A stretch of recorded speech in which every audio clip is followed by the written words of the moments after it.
আজি আমি ভিডিওত আলোচনা কৰিম টিউব থকা টায়াৰ আৰু টিউবলেছ টায়াৰৰ মাজত পাৰ্থক্য কি আছলতে টিউব থকা টায়াৰ কেনেদৰে ফুটি দুৰ্ঘটনাত পতিত হ'ব পাৰে তাৰ বিপৰীতে টিউবলেছ টায়াৰে কেনেদৰে কাম কৰে বলক আমি ভিডিওটোত বুজিবলৈ চেষ্টা কৰো আৰু টিউব থকা টায়াৰ আৰু টিউবলেছ টায়াৰৰ মাজত পাৰ্থক্য বুজিবলৈ লৈছো আমি দুটা বেলুন এটো বেলুনটো একেবাৰে প্লেন একো কৰা হোৱা নাই আৰু এই বেলুনটো জাস্ট কি কৰা হৈছে ওপৰত ব্ল্যাক টেপ লগোৱা হৈছে টিউব থকা টায়াৰ মানে যদি কিবা এটা সৰু গজাল বা পিন যদি এটা আপোনাৰ লাগে এনেকে চাব কি হৈ যাব লগে লগে ফুটি গৈছে বাৰ্ষ্ট হৈ গৈছে এই বেলুনটো যদি ফুটা কৰি দিয়া হয় সেম ফুটাই কৰিম এই বেজিটোৰে ফুটা কৰিলে চাব এই বেলুনটো নুফুটে তো এটো চাইছে এই বেটো এটো ফুটা কৰিছো চাব পাৰিছে এটো ফুটা কৰি দিছো তো আপোনালোকক মই ভালকে দেখাইছো এটো লাহে লাহে উলাই আছে ফুটা কৰি দিছো কিন্তু মই ঠিক আছে এতিয়া আমি বুজিবলৈ চেষ্টা কৰো টিউব থকা টায়াৰ আৰু টিউবলেছ টায়াৰ দুটাৰ মাজত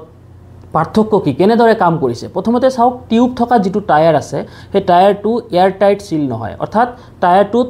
সৰু সৰু বিন্ধা থাকে যথেষ্ট যদি টিউব নভৰাকৈ বায়ু ভৰা হয় তেনে টায়াৰত বায়ু নাথাকে বায়ু উলাই যাব লাহে লাহে গতিকে টিউব ভৰাইহে ভিতৰত বায়ু ভৰা হয় আৰু এই টিউব থকা টায়াৰত যদি হঠাৎ গজাল সোমায় তেতিয়া হলে গজাল সোমাৰ লগে লগে বায়ু দ্ৰুত বেগত উলাবলৈ ধৰে আৰু বিন্ধাটো সৰু হোৱাৰ বাবে বায়ু বহুত স্পিডত উলাই যাৰ বাবে কি হৈ যায় বাৰ্ষ্ট হৈ যায় আৰু বহু ক্ষেত্ৰত টায়াৰ দুৰ্বল থাকিলে টায়াৰো বাৰ্ষ্ট হৈ যায় এতিয়া চাওক হঠাৎ টিউব থকা টায়াৰত যদি এনেদৰে গজাল সোমায় বায়ু হঠাৎ উলাই যায় বা বাৰ্ষ্ট হৈ যায় তেতিয়া হলে এখন চকাৰ ৰেডিয়াসটো কমি যায় অৰ্থাৎ এখন চকা ডাঙৰ থাকে আকাৰত আৰু এখন চকা সৰু থাকে তেনে ক্ষেত্ৰত মানে কি হৈ যায় নিয়ন্ত্ৰণটো হেৰুৱাই যায় আৰু যাৰ বাবে বহু ক্ষেত্ৰত দুৰ্ঘটনাত পতিত হয় আনহাতে যেটো টিউবলেছ টায়াৰ থাকে টিউবলেছ টায়াৰটো ভিতৰত কি কৰা থাকে এয়াৰ টাইট সিল কৰা থাকে মানে ক'ব গলে ভিতৰত যদিও আপোনাৰ টিউব নাথাকে কিন্তু টিউব সদৃশ পদাৰ্থৰে ভিতৰত কি কৰা থাকে একদম বঢ়িয়াকে মানে